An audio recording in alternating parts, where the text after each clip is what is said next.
Sindhi creations presenting सुल्तान Mahmud Ghaznavi part 2।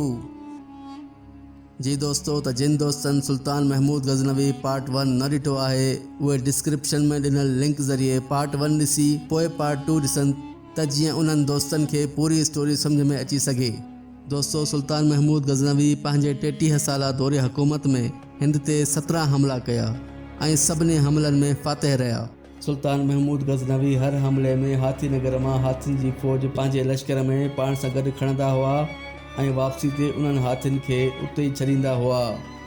दोस्तों, सुल्तान महमूद गज़नवी खे पूरे आलम इस्लाम में हज़रत इब्राहिम अलैहिस्सलाम ऐं हज़रत मुहम्मद सल्लल्लाहु अलैहि वसल्लम खां पोइ 3 नंबर ते बुत शिकन जे हवाले सां आम ख़ासि यादि कयो वञे थो। सुल्तान महमूद गज़नवी पहिरें ई हमले में ख़ैबर जे क़िले ऐं उन जे आसपास जे इलाइक़नि खे पंहिंजी सल्तनत में शामिल कंदे ख़ैबर ताईं रस्ता साफ़ कया ऐं हिकु जंगी कड़ीअ जी शुरूआति कई। कुतैबा बिन मुस्लिम खां पोइ 250 सालनि अंदरि सुल्तान महमूद गज़नवी हिंद ते उहो पहिरियों हमलो कयो। दोस्तों, सुल्तान महमूद गज़नवी जी हिकु गैर मामूली ॻाल्हि उहा बि आहे त तारीख़ इंसानियत में अॼु ताईं कंहिं बि बादशाह, जंगजू या सुल्तान पंहिंजे जंगी मुहिमनि ते एतिरो सफ़र न कयो जेतिरो सुल्तान महमूद कयो।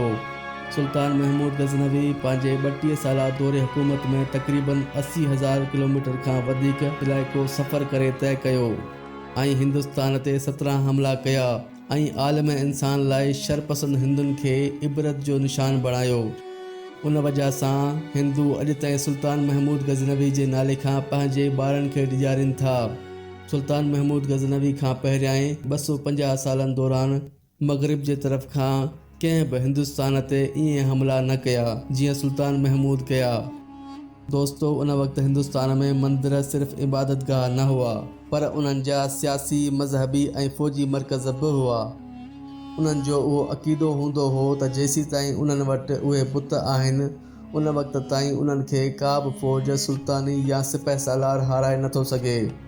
उन लाइ उन वक़्तु उहो ज़रूरी हो त उन्हनि जे अक़ीदे ऐं रूहानी व मज़हबी कूड़े मर्कज़ खे टोड़ियो वञे ऐं उन्हनि अॻियां हक़ीक़त खे आंदो वञे।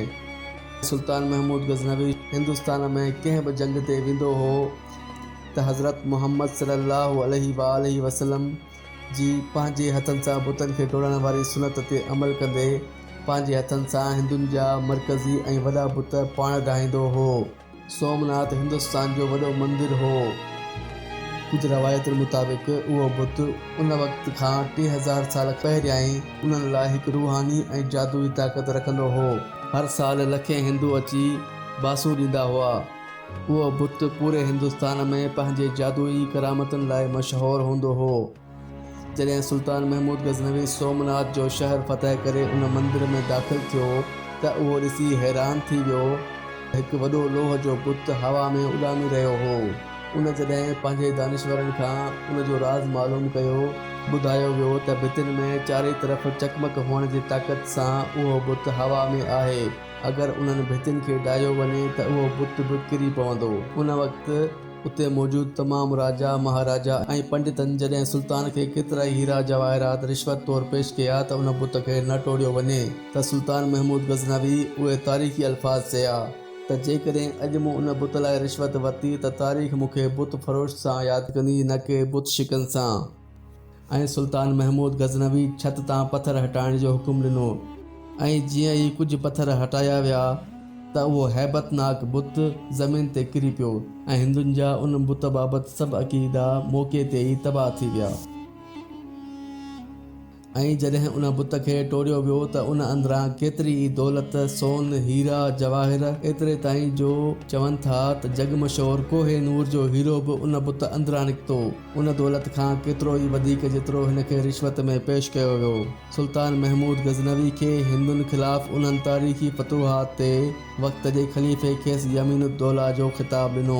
सुल्तान महमूद गज़नवी जी रहमदिली, नरमी ऐं शफ़क़त अॼु ताईं ज़रबुल मिसल आहे।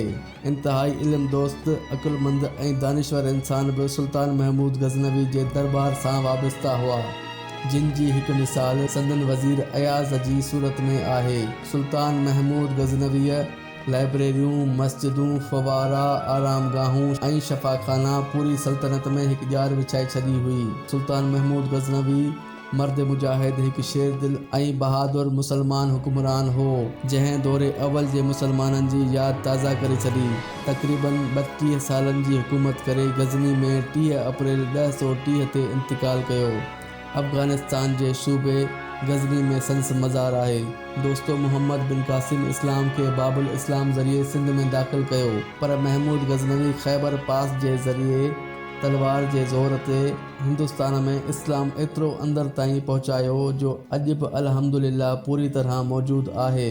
दोस्तो, असांखे बि उन्हनि इस्लाम जे अज़ीम हीरोज़ जी ज़िंदगी मां सिखणु घुरिजे त जीअं असां पंहिंजी असलियत खे ॼाणे सघूं। उम्मीद कयां थो त अव्हांखे सुल्तान महमूद गज़नवी जी ही मुख़्तसर तारीख़ ज़रूरु पसंदि आई हूंदी। इस्लामी तारीख़ी शख़्सियतुनि जे लाइ इंतज़ारु कंदा, लाइक कंदा ऐं सब्सक्राइब कंदा।